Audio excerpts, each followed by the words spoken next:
Hi, welcome back to What's Up, Doc. I'm Meg Pellis, an emergency physician. I'm Dr. Miles Jenkin, board-certified emergency physician. And I'm Dr. Jared Burns. I'm another board-certified emergency physician, and we want to wish you guys a happy 4th of July. And let's start off with a bang. Today we're going to talk about small volume energy drinks, such as this energy shot. You may also know it as 5-hour energy. That's another type. Yep. There's a whole bunch of different companies that make stuff like this. Yeah. We should invent 4-hour Oh, or 6-hour. God, we'd be so rich. It'd be genius. So today we're going to talk about this energy shot.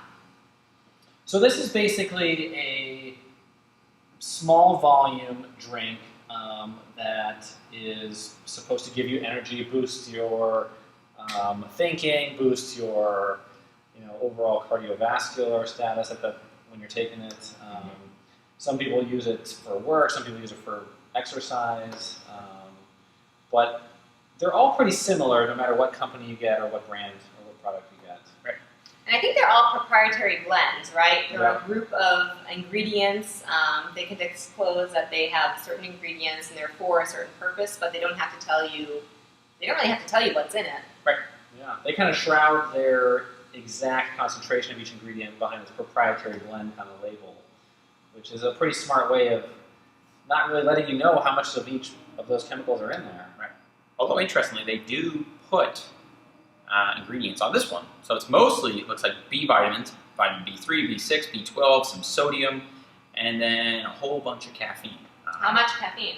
Well, it says 2.125 grams of caffeine, taurine, glucuronolactone, and N-acetyl L-tyrosine L-phenylalanine. So all of that mixed together. Right. So hard to say how much of each one. Of each one. Yeah. Right. But as we've kind of spoken about before in other ones, just beware and be cautious of synonyms of caffeine, right? When you see things like taurine, caffeine, guarana, mawang, yohimbine, a lot of these things just mean caffeine. So how much is in a regular, say, cup of coffee? Yeah, that's a great question. So it depends, right? So light roast versus dark roast coffee. Light roast is higher. Correct. Even though most people think dark roast is higher. Right. It tastes more like coffee, but the more you roast your beans, the darker you get it, actually the more caffeine that you actually extract from the coffee. So anywhere from 80 to 100 milligrams. Some of the, like an espresso, although it tastes delicious, really probably about 50 milligrams of caffeine. Okay. Some coffees, the cold brew and nitro brews nowadays can get you up to like 150 to 200 milligrams of caffeine in a cup of coffee. So. Okay. And this has how much?